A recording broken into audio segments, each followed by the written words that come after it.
Hello बच्चों, let's read the question. Question says if fx equals to x upon sin x when x greater than 0, 2 minus x when x less than equals to 0, and gx equals to x plus 3, x less than 1, x square minus 2x minus 2 when 1 less than equals to x less than 2, x minus 5 when x is greater than equals to 2, then the value of limit x tends to 0, g of fx first option है is -2, second option है is -3, third option है is 1 and fourth option है does not exist. इस question को करने के लिए हम इस क्वेश्चन का की कॉन्सेप्ट समझते हैं। तो की कॉन्सेप्ट है LHL, लेफ्ट हैंड लिमिट को हम LHL बोल रहे हैं, जो कि हम रिप्रेजेंट करते हैं limit x tends to a negative f of x से, जो कि इक्वल होता है limit h tends to 0 f of a minus h के। यहाँ पे h जो होता है वो हमेशा 0 से बड़ा होता है। And right hand limit RHL बोल लेते हैं, और ये इक्वल होता है limit x tends to a positive f of x के, जो कि इक्वल हो जाता है limit h tends to 0 f of a plus h के। यहाँ पे भी h जो होता है वो हमेशा 0 से बड़ा होता है।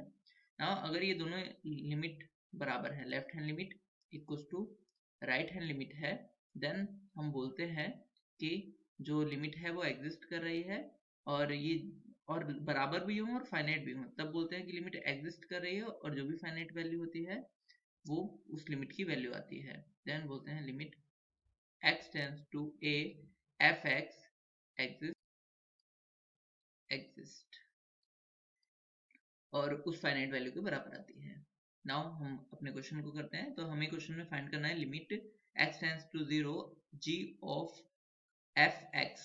ना तो इसे फाइंड करने के लिए हमें 0 पे पहले हम इसकी LHL निकाल लेते हैं, लेफ्ट हैंड लिमिट निकाल लेते हैं। तो LHL इक्वल्स टू क्या हो जाएगा, limit x tends to 0 negative g of fx, ये हो जाएगा, जो कि इक्वल होगा लिमिट h टेंड्स टू 0 और g of f 0 minus h।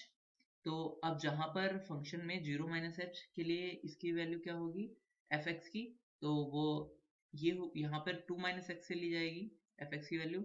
सो ये हो जाएगा, यहाँ पर हम वैल्यू पुट करते हैं तो ये हो जाएगा limit h tends to 0 g of 2 minus, और यहाँ पर x की जगह पे 0 माइनस h पुट करेंगे, मतलब माइनस h पुट करेंगे तो माइनस माइनस प्लस हो जाएगा।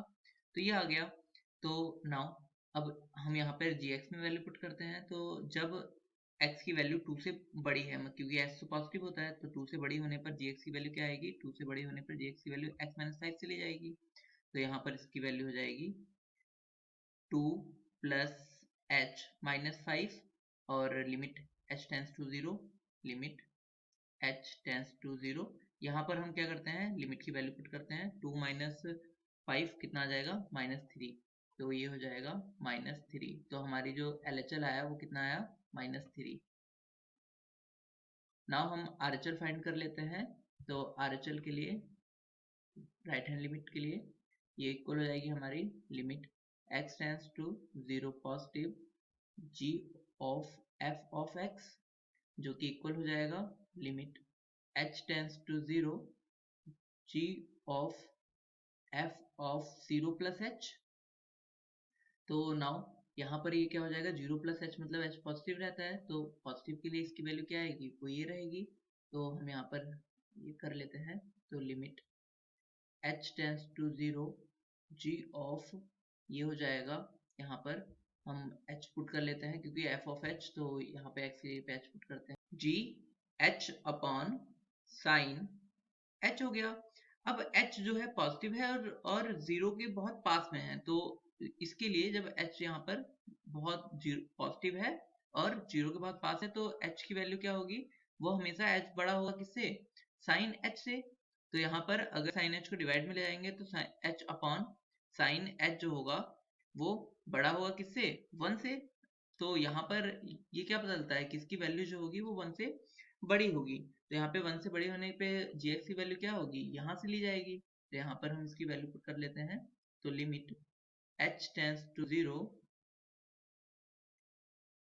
x स्क्वायर की जगह पे ये sine h upon sine h का square minus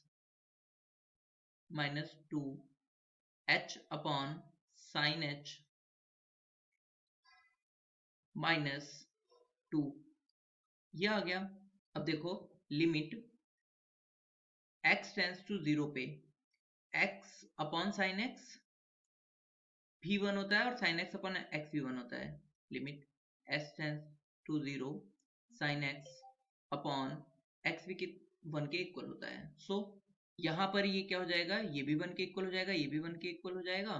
so limit put कर लेते हैं। तो ये 1 माइनस टू जो कि किसके इक्वल आ जाएगा, -3 के। तो जो RHL है और LHL दोनों की वैल्यू कितनी आई है, बराबर आई है। सो लिमिट एग्जिस्ट करेगी और लिमिट की वैल्यू कितनी हो जाएगी, -3। So limit x tends to 0 g of f of x equal to कितना हो जाएगा, -3। नाउ हम चेक कर लेते हैं हमारा कौन सा ऑप्शन ट्रू है। So correct option is option number B is -3. Hope you understood it well. Best of luck. Thank you.